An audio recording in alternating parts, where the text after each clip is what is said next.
SeizeYourBusiness.com podcast with Tony Rourke and Kevin O'Flaherty. SeizeYourBusiness.com, making you money. Share it on Facebook, share it on LinkedIn, Twitter, our blogs, YouTube videos. Welcome to the SeizeYourBusiness.com podcast. My name is Kevin O'Flaherty from O'Flaherty Law. I'm joined by Scott Mathis from Plateau to Peak Consulting and Chris Mayrs from iCandy Homes. Chris, do you want to start off by telling us a little bit what iCandy Homes is and what you do? Sure. iCandy Homes is a real estate investment company. We fix and flip single-family homes throughout the Chicagoland area. We've been in business now for about 3.5 years. We've completed over 60 projects. Right now we currently have about 25 projects going, over $11 million in active income that we're putting to work right now, and we're having a lot of fun. I forgot to mention in our intro that our topic today is going to be why 2015, or why right now is a great time to be an entrepreneur. So we'll get back to that later. I want to hear more about iCandy Homes. So you say you do a lot of fixing and flipping. What's kind of do you do that just for yourself, or do you explain how it works? Can people bring properties to you to work with you? Mm-hmm. Yeah, absolutely. Actually, when we got started, the people that started the company, we all were involved in all these different education companies, traveling all across the country to go to seminars and stuff like that. We'd come home to Chicago and we wouldn't know anyone. There'd be no one here who we could consult with, ask questions to. And so when we finally got started, it took a lot longer for us to get started because we were on our own here in Chicago. And because we wanted to get to know people in our local community, we started a real estate club. And the real estate club, we started it when we hadn't done any deals. And so every month we'd come back and start talking about this is what we've done over the last month. And so, as we start talking about we've done 2 deals, 3 deals, 5 deals, 10 deals, people kept coming to us who had also invested in different education programs and said, hey, how can we partner together? How can I learn what you're doing? You're obviously making this work. I'd love to work with you. So initially we said, yeah, that'd be great. You can come hang out at the office. We've got an office down in Mokina. So we started having people follow us around the office and come to us on job sites, and they were asking questions, and we thought we were providing a ton of value. And after a couple months of chaos, really, with people just coming in and out and asking questions and us just kind of throwing out random answers, they weren't doing anything. There was absolutely no change in where they were a few months later and where they started from when they first approached us. So we realized, we do want to provide value to them, and so we have to get a little bit more organized. And so we actually have a very structured joint venture program now where not only we teach them the entire process, but we partner on deals. We provide all the financing for those projects, earnest money, purchase price. We line up the contractors, architects, everything.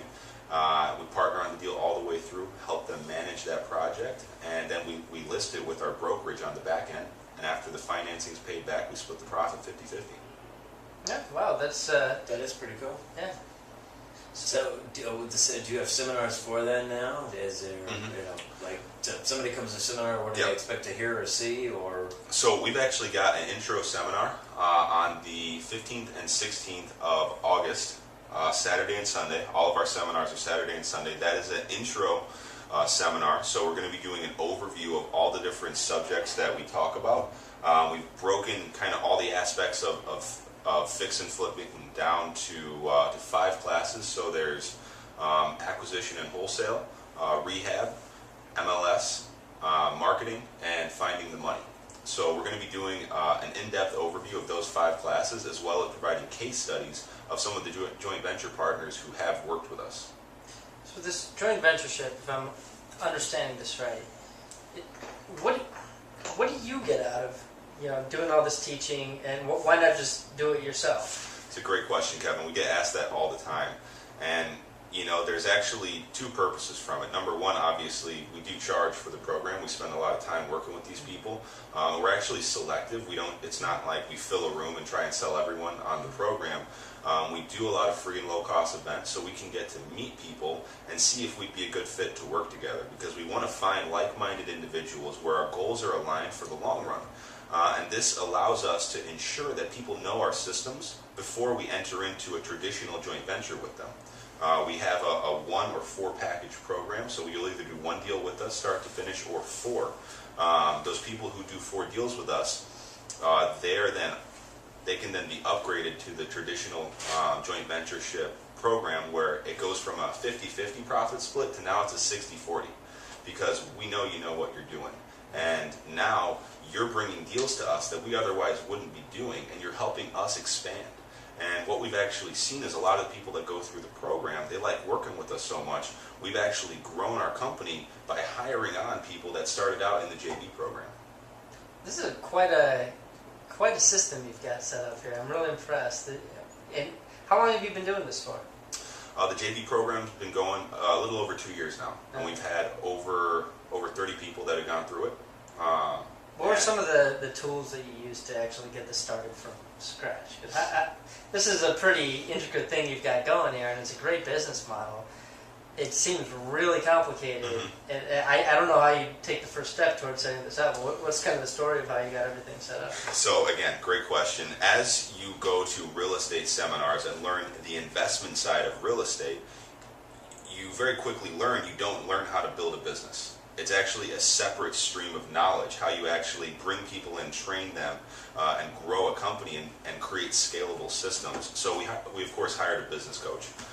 This business coach we hired almost right in the beginning, and he really allowed us to, he asked us the question, he's like, why are you providing all this value to people without actually making it structured and charging them for it? Because I don't know about you, Kevin, but when someone gives something to me for free, I don't really attach any value to that. Sure. And so while we were allowing people to come hang out with us and come to job sites, in their mind there was no dollar amount value attached to that time, so they didn't really do anything with it. So now we see when we charge people for our services, which I don't know anyone else that actually does what we do. People do similar stuff where they'll hang out with you for a weekend or coaching calls, but to actually provide their own resources, their own relationships, and do deals all the way through it. We hold the properties in our entity, and there's a joint venture agreement between us and the JV partner. Wow. Oh, I'm impressed. Scott, you move in this world a lot more than I do. What are your thoughts on this? It sounds like a really exciting thing. And how do you differentiate yourself from all the other, because there's a lot of different seminars or classes you can go to, and a lot of different people that you can talk to that have TV shows. Everybody's flipping houses, everybody's doing it all.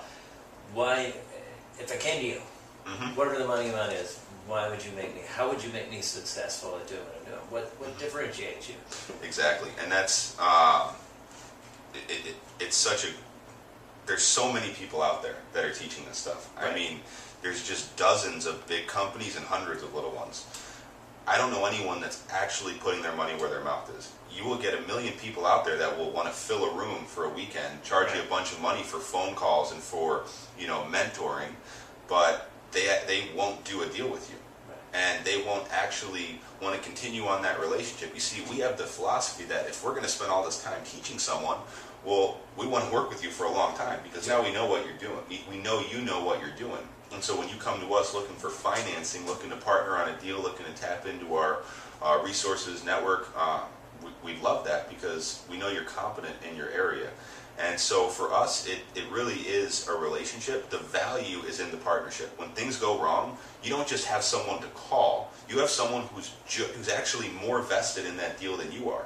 Let's say you're just getting started in real estate, and you could either pay X amount of dollars to go to seminars here, or a similar amount to go to our classes, do our one-on-one mentoring training, and also do deals with us, where we're holding the property in our entity. There's actually no risk to you. We're helping raise the capital. You can leverage our track record to bring on your own lenders to get a cheaper rate for financing, and we're right there.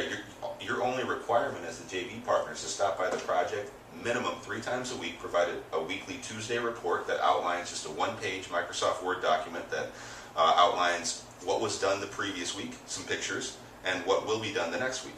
And you're required to meet with the GC each of those 3 days. And you have those people set up. So you give them the people, give everything, all they have to do is go by and check in? So And you said interest rates too, that's another thing. So in your thing, if you could do both, talk about that and interest rates. What are your interest rates? How do you do that? And does that funnel down to the person that's doing a deal with you? Yeah, so if someone comes to us and they say, hey, the program sounds great, I feel pretty good about finding deals, I don't have any money lined up, so I think you can just go ahead and fund it. I'm not going to put any energy into that area. that's no problem. We'll tap into our hard money, private money lenders, and we'll fund the deal. That'll be at a certain rate. That rate's a little bit higher than industry average for hard money lenders. And we do that specifically so that way if you go out and you find a hard money lender, I can guarantee they'll be cheaper than what we charge if you didn't do that. And as long as we can build that relationship with them, we'll use that money, and now that's it. We pay them back, and what's left is split 50-50. Okay, on a side note, how do you find, you're working in this world and in this realm, how do you find a good deal? What's a good deal? What does it look like? Good deal is 30% ROI, so that's our purchase price. And what is ROI? Return on investment. Okay. So that's our purchase price plus our rehab costs plus our holding and closing costs, which when we run our numbers, it's 10% of the after repair value. Gotcha. So you buy a property for $10,000, spend $3,000 on it, then $13,000 is the after repair value, or is that what it cost? So let's say a property is going to sell for $160,000. Okay. Well, 10% of that is going to be we're going to put in there for holding and closing costs, minus your rehab, minus your purchase. Okay. Yeah. That makes sense. But it does, and a lot of this is for anybody out there listening that may not know what ROI is, Yeah. or they may not know what all these terms are and everything. So a lot of it's just for the benefit of everybody listening. So when you do a deal, what does a good deal look like to you?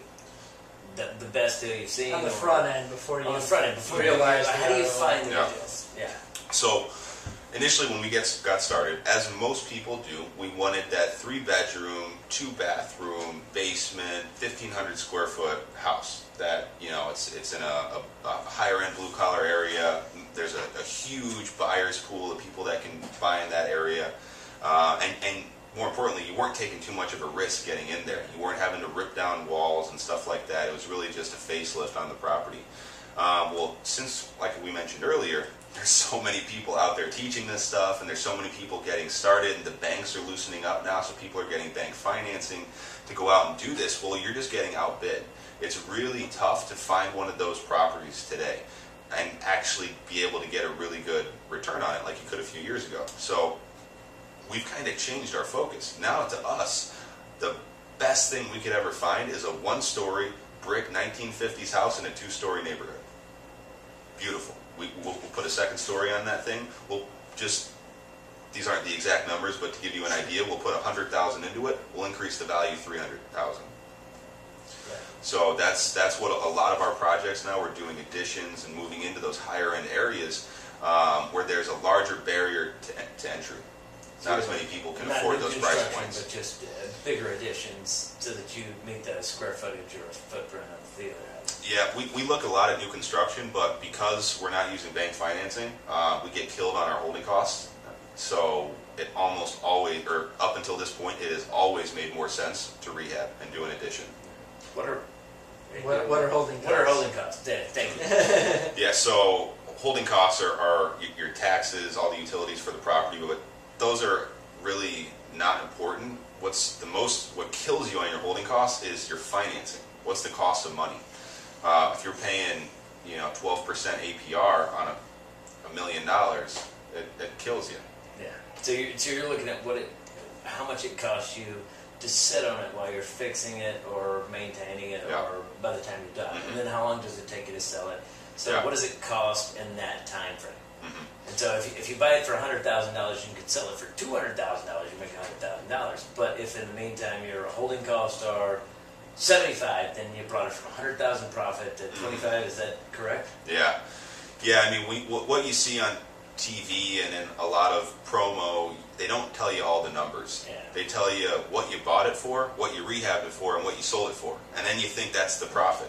Well, there's a dozen numbers that didn't get taken into account. There's so many hands in the pot that you really got to have your numbers tight, and there's so many people that just get turned upside down on their first couple deals because they don't know this stuff. What are the hands that are important? What are the biggest hands that are in the pot that you need to watch for? So if somebody's new, they're going, I don't know what you're talking about, I have no idea. What are the ones to worry about more than the others? Because you mentioned interest rates being bigger than the Yeah, taxes. so the big ones, number one, what's the cost of money? right? If you're going to hold this thing for 6 months, how much is that really going to cost you in financing? Another thing a lot of people don't look into is permits ahead of time. I hear people just getting started, and they go into certain areas. They don't realize all the loopholes they have to jump through to get permits. Now they're waiting on architects, and they got to get a civil engineer out there. And there's all these things that they just had no idea they were going to have to do. And now they haven't even got the approved for demo, and they're 3 months in. And that just kills people on holding costs. Then the other thing is, we have an exact, a lot of people say, hey, I got this contractor, he's my guy, known him for 20 years. And what happens is you get into a project and you kind of let the contractor be in charge. And he's kind of telling you what needs to be done and how it can be done. And, well, he's the expert, right? He's the guy that knows how to do it. Sure. So, exactly. So you're almost allowing him to take control of the project. And whenever that happens, you're not going to have the finishes you wanted, and it's always going to cost more and take longer. So we have an exact system for how we stay in control of every aspect. We've got 13 documents that we sign with a contractor before we ever get started.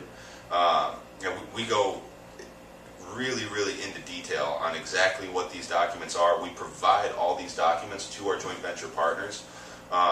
We actually set our joint venture partners up so they know everything we do. They have all the documentation we do.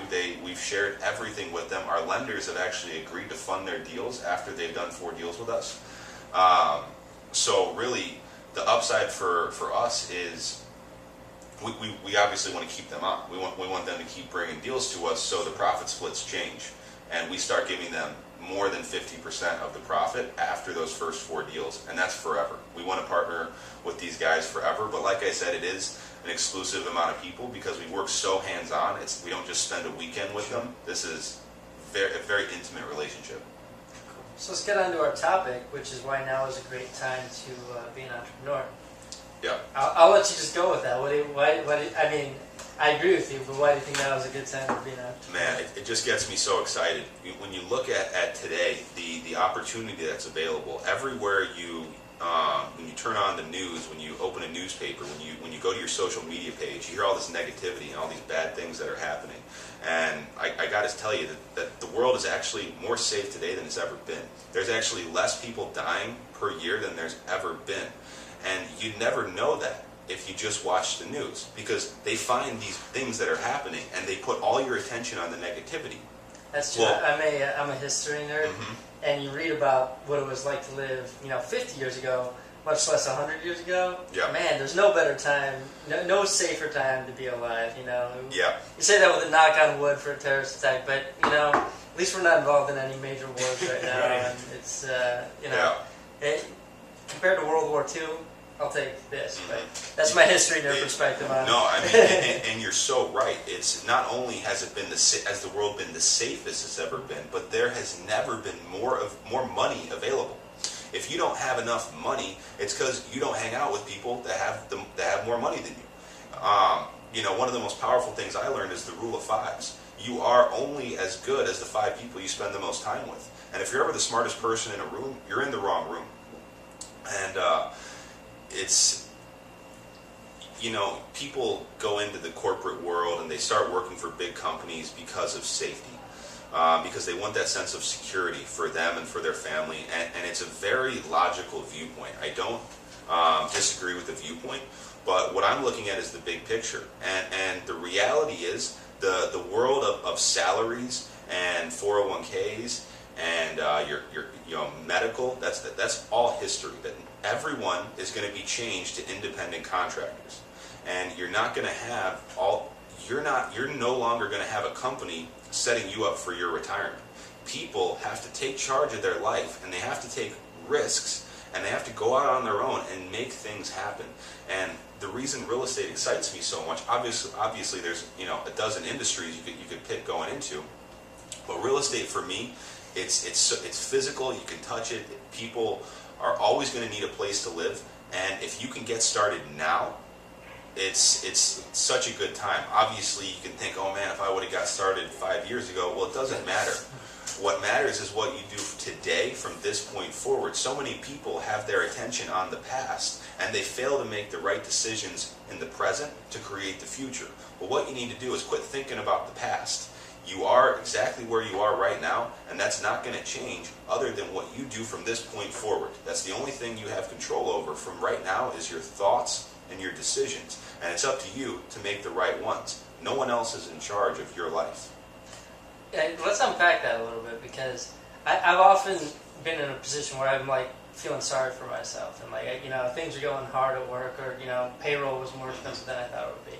And I'll do a thought experiment where I say, you know what, if I was inserted into this body from, you know, the planet Pluto, and I was inserted into this situation, you know, what would my next move be? You know, don't worry about blaming yourself for getting here. Yeah. You know, pretend you're inserted into this difficult Mission Impossible situation in a video game, and what would my next move be? You're going to say something soon. Is Pluto fun? Oh, it's not anymore. It actually got rated. I think I got. It's been in the news lately. It's a dwarf planet. Yeah, it's getting reinstated somehow, but you've just got dropped from a planet that doesn't. That's like those people that call the moon a planet. I feel like an idiot now. Just a side note. That's why you have to surround yourself with good people. Sorry. I didn't know that. No, that thought. Continue. Yeah, the other thing I was going to say is you said surround yourself with, you know, if you don't have money, it's because you're not surrounding yourself with the right people, and that's true too. I was at grabbing a drink with somebody the other day, a couple friends, just two random people, and I was saying, hey, you know what, thinking about starting another gym. I've invested in gyms before, sold it, and, you know, my friend and I that did that are doing another one. Mm-hmm. And these two random friends of mine that I happen to be hanging out with, they're good friends, but they both, yeah, you know, I want in, you know, and it was not a small amount of money, but, you know, right there, just an offhand comment, it's about more about weeding out people to do business with than trying to find people, you know. And if you're well networked and you surround yourself with the right people, then you shouldn't have a problem raising capital. Now it's easy to say when you're already well networked, but you know, making friends with good people and trying to find people that are intellectually engaging and trying to, you know, Scott, like you always say, trying to better themselves. Is an important thing. And I want to touch on that real quick. How do you go into a new environment where you don't know anything about whatever industry you're moving into? Let's say, just because we're talking about real estate, you want to go to a real estate networking event, but you don't know anything about real estate. Well, there's this whole idea of being interesting and being interested. Well, when you go to networking events, you don't care about who you are. All you care about is how much can you get to know about other people and how can you add value to their life. That's right. You want to be so interested in what they're doing and ask them so many questions. And if you walked up to someone and asked them 100 questions about them, but they were genuine and you were really interested and the questions were building on each other and you were actually paying attention and you never said one thing about you other than maybe your name, that person that you're talking to would walk away thinking, wow, that's such a great guy. I love talking with him. When they won't even realize that you were in control of the entire conversation. You made it specifically about them the entire time. And you do that enough times with enough people, you will get people that want to help you. And eventually you'll meet one guy over here at this group and one guy over here at this group, and you'll find out one guy does something and another guy needs something, and you can put them in touch and you can start adding value to other people. And the important thing is not looking to see how can you get paid for this right away. It's looking to see how many people can you help, because when you help enough people, the money will follow. I couldn't have said it better myself. I mean, that's the whole philosophy behind our business development at O'Flaherty Law, is finding, you know, going to groups, meeting people, learning about them, and finding ways that we can add value to them other than just giving them a referral. Because we don't have enough referrals to go around all of our referral partners. We can certainly put people in contact with each other and help them out. And, you know, that makes you feel good, it makes them feel good, and it makes you at the forefront of their mind, and they feel like, you know, hey, this guy just helped me out with something. He cares about me. I want to help him out with something. Exactly. You're brilliantly said, and I couldn't have said it better myself. Thank you. So, other than there being a lot of money to be had right now, and, you know, the world being generally at peace, are there any other reasons you think now, as opposed to, you know, 2011 or, you know, 1950? Yeah, it's a great time to do business. So the biggest thing is the fact that right now companies still offer benefits, right? Now, all of a sudden, when everyone gets stripped to being an independent contractor, who knows when that will be, right? But the idea is you want to be ahead of the game. You don't want to be trying to be an entrepreneur when there's 10 million more people trying to be an entrepreneur. You know, you're never going to get this moment back. You're never going to get today back. You're never going to be as young as you are right now. You're never going to have as much energy as, well, maybe, depending on how you take care of yourself. But the idea is, the idea is, though, you know, you always want to be aware of what's happening in the world and where things are going, and you want to try and be ahead of the trend. And you go back 150 years ago, well, 95% of the people in the world had their own business, and now it's the opposite. It's growing. You know, there's more than it's better than it was 20 years ago, but people need to take responsibility for their life and for their family and quit blaming things on others. It doesn't matter what the economy does, because if you have the knowledge, there was more people that made more money in 2009, 2008, 2010 than they made their entire life. I mean, and that's just because they had the knowledge to capitalize on that. And, you know, the real estate market, like every other industry, it works in bubbles, where things appreciate, and values go up, and all of a sudden they're at an unsustainable height, and they pop, and that bubble pops, and prices drop. And if you look at real estate over the last 60 years, you'll see that trend where prices go up, they drop, they go up, they drop. But you'll see an overall trend where over the course of 10 years, they continue to rise. And, you know, people are motivated by two basic needs, fear and pleasure. And when I ask people, how do you think the majority of people make their decisions? You know, normally it's a good environment where I'm talking with people and it's a positive conversation. I like to keep things positive, so they'll be in a good mood and they'll say, oh, they want to be happy. And unfortunately, that's not the case. Most people are motivated by fear.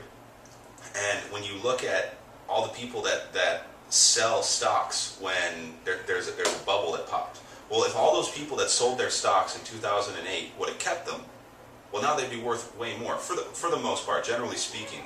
You know, I'm listening to a book about Warren Buffett right now, and his whole approach to investing in anything is long term. He looks at it in minimum 1 year cycles.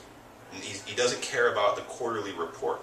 And so many people who, you know, just to use the stock market as an example, you've got a phone app. You know, you can check it on your computer. People are checking stocks, you know, three times a day. They're driving in their car. They're waiting in line somewhere, and they're just becoming so emotionally turbulated because of what the stock market's doing.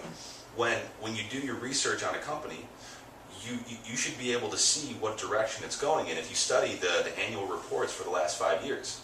And, you know, it just goes back to saying that you have to take responsibility for your life.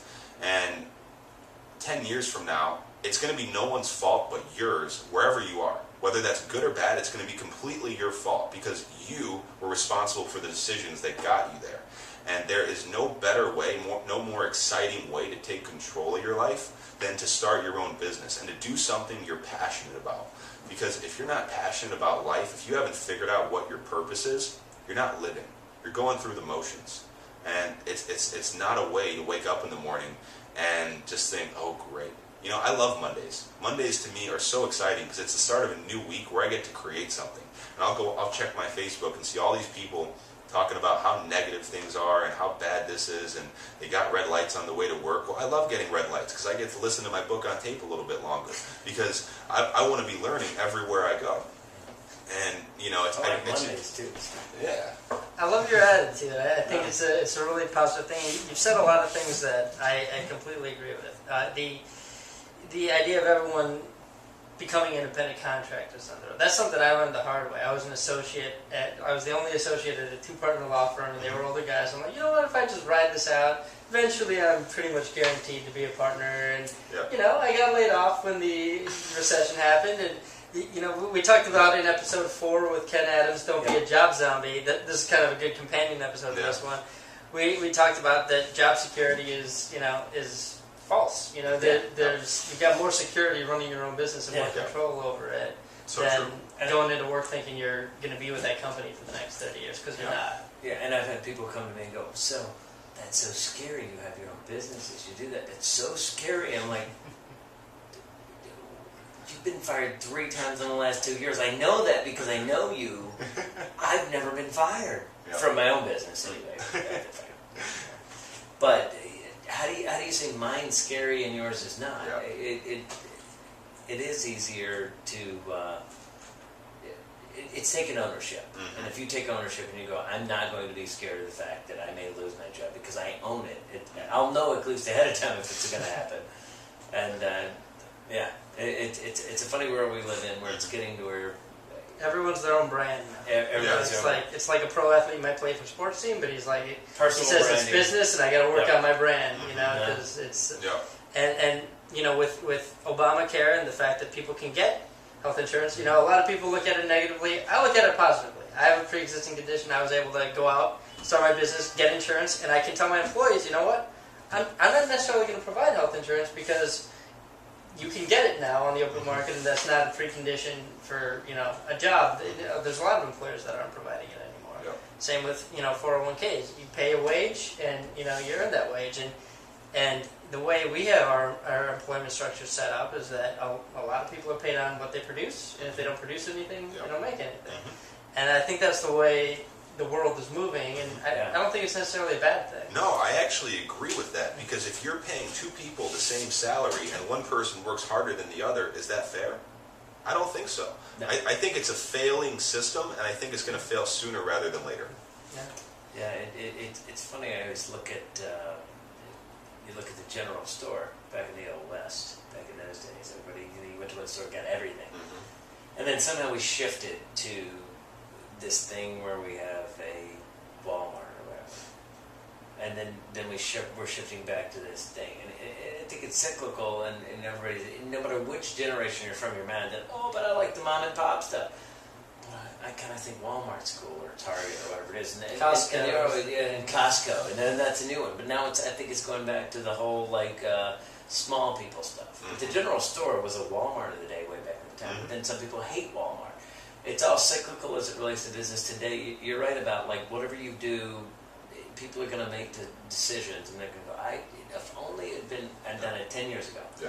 Well, if we're moving forward 10 years from now, maybe it won't be Walmart. Maybe it'll be not the general store, which is what Walmart is. Maybe it'll be individual spaces or whatever. But your decisions, you have to make them, and you have to move forward. Yeah. And know that the decisions you make are important, but you can't look backwards. Yeah, and thinking about properties as it relates to properties 10 years ago, way cheaper than now. Of course. But I can buy them now, and in 10 years I'll be going, I could have bought them 10 years ago, way cheaper. And inflation is going to happen. Of course. And don't be scared to make decisions. Decisions, you're not always going to be right. And people are so scared of being wrong that they don't make decisions. Absolutely. Be decisive. Right. If you study any successful person, successful on a large scale, they're decisive. They are decisive individuals, and they made mistakes. But you make a decision right now. It's zero time with the data you have in front of you. A second later, you might have more data. And then you make a new decision. And you just go about your day making decisions. And to me, that's so logical. And most people, they'll get stuck on a maybe. And they'll hem and they'll ha, and they're not sure. And they'll want to talk to this guy, and they need to think about it. Thinking that's BS. At zero time, you know what the right thing to do is. And then you invalidate your knowingness by saying, I need to think about it. And when you look at the people who are running multiple companies, they don't have the luxury of sitting around and thinking about it. And it's because their necessity level has increased that their success level also increases with it. Because they take thought out of decisions, and they just make decisions based on data, and they're not emotional about it. That's a really good point, and that's something that I fail at a lot. I often want to when I know what the right decision is, I will often want to see if an employee will correct their behavior first before dropping the hammer. And I do that too much. I know that there's a policy I want to institute, but I've said, here's the correction I want to see. And then I'll let it drag out for a month before, having the stones to institute that policy. Where, as a personal, it's a personal failing of mine, I could probably be more decisive and just say, now wait for the person to fail and just say, all right, this is the policy shift we made. I don't need an excuse to make the policy shift. Yeah, and that's, I've studied a lot about business, gone to dozens and dozens of seminars, learning from people that run multiple companies. And, it's this funny thing where, a company is a group, and a group needs to work together as a team, right? And you all need to be working towards a common purpose, and every individual in a company has a product they're creating, all to create the greater product of the company, right? So everyone has these individual roles, and people's intention is often different from their result, Sure. right? And it's important to validate the intention, but invalidate the result. If people are doing something that's not working and you know it needs to change, you say, okay, I know that you're working really hard. I know that you're doing the best you can, but let's look at these results over here. And now all of a sudden it's you and the employee on a team versus the results. And you're now working together to get a better result. And now they're willing to and now they know you understand, because if you invalidate the intention, they put up a wall. Yeah. And they put up that wall, and they all of a sudden want to find a way to make you wrong. And you're now on opposite ends, and put your hand up against mine. Push really hard. You're so much stronger than I am. So the point is that's force counter force. You don't get anywhere, Yeah. right? Well, So, you're getting somewhere, but you're 6'6", so. okay, so now push. Yeah. Push really hard. Yeah. So when you all of a sudden take force out of management, there's nothing to push back against, and eventually they'll work with you. So if you are just validating intention and invalidating result and working as a team with the employee to get a better result, and they have to know their purpose in the company. People, they in school, the reason why people think kids have ADD is because, number one, they don't understand words. They're not defining all the words that are being used. They're confused. Number two, they don't have a purpose. They have no idea why they have to learn this stuff other than mommy said I had to be there, right? So people forget that finding your purpose in life is extremely important. And if you're not passionate about what you're doing, you're not going to have the drive to go the extra mile. You're not going to do what it takes to get the result no matter what. And so, helping people find their purpose and having them identify verbatim, what is your product? What are you creating? What is the exact result you want to achieve? And then setting daily targets to get there. Yeah, that's... You know what? I could talk to you for 2 hours, but we've already gotten 10 minutes over. So, Chris, thank you so much for being here. This is one of our better episodes. I think we've gotten a lot of wisdom out of you, and I think you know what you're doing. Someone wants to work with you and maybe be a joint venture partner with you, or attend one of your seminars. How can they reach you? So my email is chris@icandyhomes.com. That's the letter I, CANDYHOMES.